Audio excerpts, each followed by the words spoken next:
तर मित्रांनो, winning wave या यूट्यूब चॅनलवरती तुम्हा सर्वांचं हार्दिक स्वागत आहे.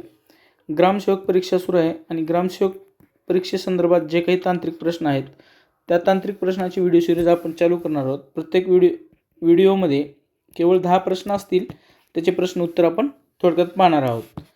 अशा प्रकारे तब्बल 200 प्रश्न आपण 200 प्रश्न व्हिडिओ सिरीजमार्फत पाहणार आहोत.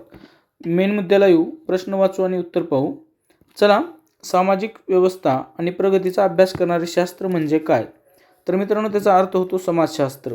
कारण ग्रामसेवकच्या सिलेबसमध्ये समाजशास्त्र हे देखील एक टॉपिक केलेलं आहे, त्यामुळे हा आपण प्रश्न घेतलेला आहे.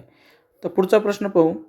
आधुनिक भारताचे जनक कोणाला म्हणतात? मित्रांनो, आधुनिक भारताचे जनक हे राजा राम मोहन राय यांना म्हणतात. आता समाजसुधारक हा देखील टॉपिक ग्रामसेवकच्या ह्याच्यामध्ये आहे आणि तांत्रिकमध्ये त्यांनी ॲड केलेला आहे. GK पण हा येतो आणि इतर परीक्षेत देखील समाजसुधारक महत्त्वाचा टॉपिक आहे. पुढचा प्रश्न पाहू. 73व्या घटना दुरुस्तीची अंमलबजावणी कधी झाली? तर मित्रांनो, ती 24 एप्रिल 1993 पासून 73व्या घटना दुरुस्तीची अंमलबजावणी झालेली आहे. त्यानंतर पुढचा प्रश्न पाहू. समुदाय विकास कार्यक्रम सुरू करण्याचा उद्देश काय होता? तर मित्रांनो, स्वयंरोजगार शिक्षण देणे, दळणवळण रोजगार देणे, समाज कल्याण करणे, अशा प्रकारचे समुदाय विकास कार्यक्रमाचा उद्देश होता. कम्युनिटी डेव्हलपमेंट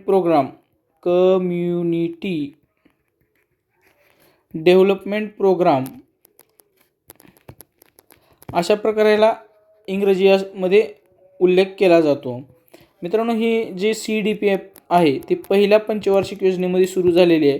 यावर देखील बऱ्याच वेळेस प्रश्न विचारला आहे की समुदाय विकास कार्यक्रम केव्हा सुरू झाला?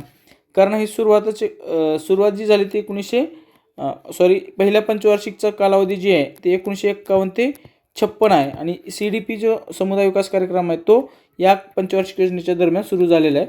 कमेंट बॉक्समध्ये तुम्हाला सांगायचे आहे आता मुद्दाम की समुदाय विकास कार्यक्रम हे कोणत्या वर्षी सुरू करण्यात आलं होतं. समुदाय विकास कार्यक्रम कोणत्या वर्षी सुरू करण्यात आलं होतं हे कमेंट बॉक्समध्ये तुम्ही सांगा. पुढचा प्रश्न आहे. ग्रामपंचायतीच्या आर्थिक उत्पन्नाची साधने कोणते? म्हणजे ग्रामपंचायत आहे त्याला आर्थिक उत्पन्नाची साधने कोणते?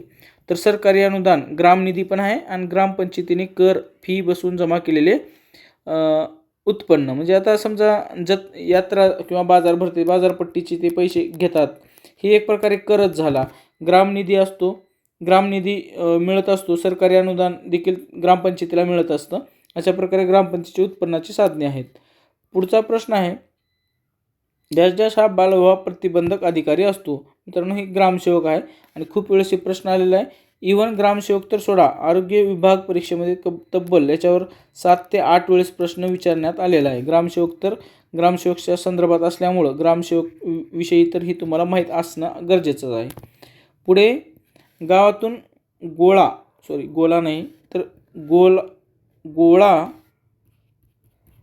केलेल्या जमीन महसुलातील किती टक्के वाटा ग्रामपंचायतीला मिळतो? तर मित्रांनो, तो 30% वाटा ग्रामपंचायतीला मिळत असतो.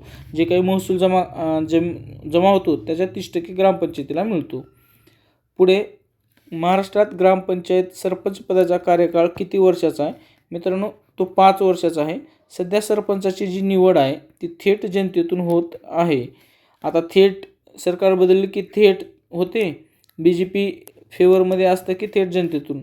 आणि ज्यावेळेस राष्ट्रवादी काँग्रेस म्हणजे उद्धव बाळासाहेब ठाकरे यांचं सरकार होतं त्यावेळेस त्यांनी सरपंच याच्यामधून केले होते, म्हणजे सदस्यातून निवडीचं केलं होतं. हे बदलत राहते, त्यावेळेस तुम्ही निर्णय घेऊ शकता किंवा त्यावेळेस ते बदल होतात, त्यावेळेस तुम्ही अलर्ट राहणं गरजेचं आहे. पुढे आहे. सरपंच समितीचे पदसिद्ध सचिव कोण असतात? तर मित्रांनो, ते विस्ताराधिकारी असतात, हे लक्षात असू द्या. पर्यायामध्ये जर समजा तर उपसभापती अशा पैकी काही दिलं तर ते कन्फ्युजन होतं आणि चुकायचा जास्त शक्यता असते. पुढे ग्रामसभेच्या 2 बैठकीदरम्यान जास्तीत जास्त किती महिन्याचे अंतर असते? तर मित्रांनो, 4 महिन्याचे. एका वर्षामध्ये 4 ग्रामसभा घेणं बंधनकारक आहे, लक्षात असू द्या. 4 ग्रामसभा आणि प्रत्येक ग्रामपंचायत म्हणजे 3 चौक 12, बरोबर. म्हणजे तुमचं 12 महिने आहे, म्हणजे किती चारित्रिकम, म्हणजे ह्याच्यापेक्षा जास्त अंतर गेलं नाही पाहिजे, अशा प्रकारचं ते उल्लेख आहे. मित्रांनो, थोडं कन्फ्यूज झालेलं आहे. तर बघा, एका वर्षात ग्रामसभेच्या 4 बैठका होतात, बरोबर. एका वर्षात 12 महिने असतात आणि 4 बैठका होणं कंपल्सरी आहे.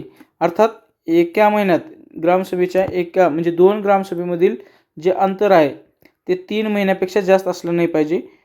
मला 4 बैठका सांगायच्या होत्या, त्याऐवजी 4 महिने म्हटलं. तर 2 ग्रामसभेच्या बैठकीमध्ये 3 महिन्यापेक्षा जास्त अंतर असता कामा नये. कारण एका वर्षामध्ये 4 ग्रामसभा तुमच्या झाल्या पाहिजे टोटल. पुढचा प्रश्न घेऊ. तर मित्रांनो, हे 10 प्रश्न संपलेले आहेत. अशा प्रकारे छोटे व्हिडिओ बनवून तुमचं कॉन्सन्ट्रेशन राहील आणि व्यवस्थितरित्या तुमचा अभ्यास होईल यासाठी आपण 10 प्रश्न घेत आहोत. परत एकदा सांगतो, ग्रामसभेच्या 2 बैठकी दरम्यान जास्तीत जास्त किती महिन्याचे अंतर असते? तर ते 3 महिन्याचे असते. परंतु एका वर्षात 4 ग्रामसभा घेणे हे त्या ग्रामपंचायतीला किंवा अनिवार्य असते. आणि ग्रामसभा जी असते त्या बैठकीचे अध्यक्षस्थान कोण बसवतं हे तुमच्यासाठी प्रश्न आहे. तर ते कमेंट बॉक्समध्ये तुम्ही नक्की सांगा, किंवा ॲटलिस्ट तुम्हाला माहीत नसेल तर ते सर्च करून टिक करून ठेवा, लिहून ठेवा. व्हिडिओ आला तर नक्की शेअर करा, सबस्क्राईब करायला विसरू नका. Thanks for watching this video.